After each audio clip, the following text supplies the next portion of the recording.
Corinne came into the branch to withdraw $10,000 from her business account.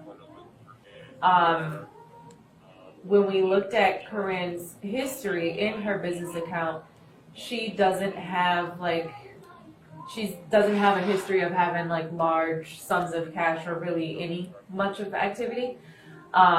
And so when we looked at the source of the transfer or the funds, it was an internal transfer. Looks like it was initiated online from Carol's account. Before we released the funds to Corinne, we called Carol to verify the validity of that transfer. Carol indicated that she had never done any money transfer. She didn't do anything online, and had mentioned that some weird things were happening with her account anyhow. Okay. And she said she was going to be stopping in. So the transfer was done through online banking. How they got access, I have no idea. Okay. But Corinne, the lady that was here to withdraw the money, had said she needed to withdraw $7,000 to meet at a police station to buy a truck.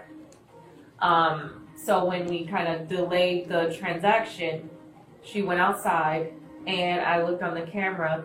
She got into a burgundy, it was a burgundy Chevy, maybe Malibu, and then that car drove off. When you pulled up after I had called the police, because she kept running in and out, she got into that pickup truck and then they drove off. She thought that this was obviously suspicious? Right. Okay. Now, how long has Corinne's business account been open for? Since September. September. Okay. Now, this money that was transferred from Carol's account to Corinne's account, that deposit occurred online how many days ago? Today. And that was of $10,000? $10,000. And today, Ms. Corinne was trying to withdraw $7,000. Yes. And you said you spoke to Carol on the phone, and she said that she's been having some weird activity on her account that she doesn't know. And she didn't initiate a transfer at all today online. Okay. Is this some sort of like suspicious behavior that you guys have been dealing with recently, or indicative of some sort of criminal behavior in your experience? Not necessarily with her, but we are like a little more prone to fraudulent situations or suspicious activity. How did she request to withdraw money? Was it with a slip or an ID or? She had her ID. Okay. But when she first walked up, her first question was, how much can I withdraw? Okay. What's the limit? So I already was side-eyeing her. Mm-hmm. And she asked, or I think I told her, or no, I asked her, like, what do you mean by the limit? And she asked me again. She's like, how much can I withdraw from my account? I'm like, okay, $9,000 is our limit, but I have to run it by a manager. After that, she said, yeah, because I'm trying to buy a truck and someone's waiting on me at the police station.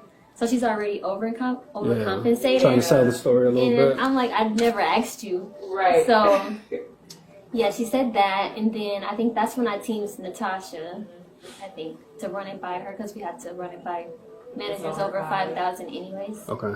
But then while I'm waiting for Natasha to respond, I'm like, let me do some of my own digging. The funds were deposited today. That was the first red flag. Mm-hmm. So I went to the account that they were deposited from. And immediately once I saw Carol's picture, I'm like, nah, this isn't your grandma. So she's not just going to randomly give you that amount. Sure. So did she say who Carol was to her? Was there a relationship definition there or anything? She never really said anything about Carol. It was like, yeah, I got to get this money for the truck. I got to get this money for the truck. Someone's waiting on me at the police station. And she just kept kind of repeating that. Okay, so the first thing she says, how much can I get? That would obviously raise your suspicion a little bit, and then you looked into the account that the money was just deposited, another red flag, and then from Carol, a third red flag. Once I saw Carol's ID. Okay.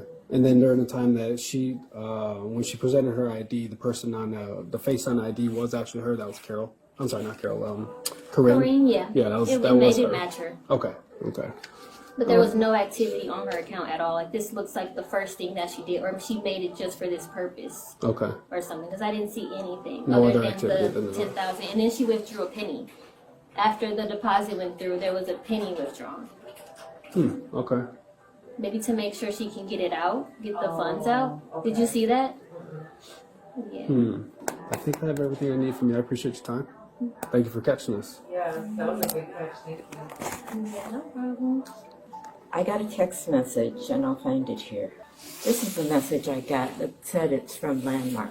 Okay. So I did respond to that. You clicked on that? I went to my computer Okay. and put that in, and then it did let me get on to Landmark, but it seemed like it was not the usual process of getting on to Landmark. When I did get in, I got to a page that looked very unfamiliar. Okay. It listed my accounts, but it listed them in a very different way. Okay, like a different format? Pardon me? Like a different format? It just Right, looked differently right, than what your normal right. would? Okay. And because it looked that way, I didn't stay there long. I did go back on to see if that amount was taken out of my checking account, Okay. and it was not. It was not. Okay. Right. Okay. Hey there, are you Miss Jackson? You're Attorney Borelli? Really? Nice to meet you. See. And then you're Corinne, right? Okay. Do you have any ID on you by chance? I didn't bring nothing with You me. didn't bring any ID with I you? left everything because I assumed y'all gonna arrest me. I didn't bring nothing with me. Okay. Is it out in, I don't know if you guys came together, is your ID in the car? No, I left it at home. You left it at home? Okay. You know this to be Miss Corinne? I did. Okay. So here's what's going to happen. I know your attorney probably talked to you a little bit, right?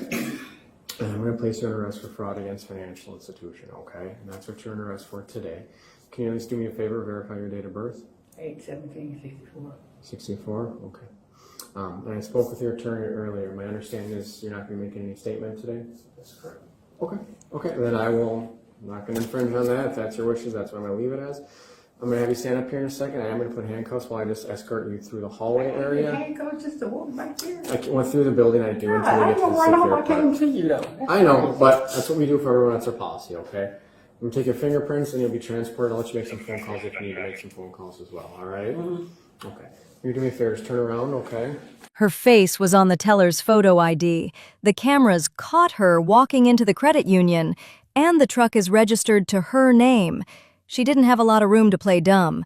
Drop your opinions in the comments and don't forget to like and subscribe for more videos.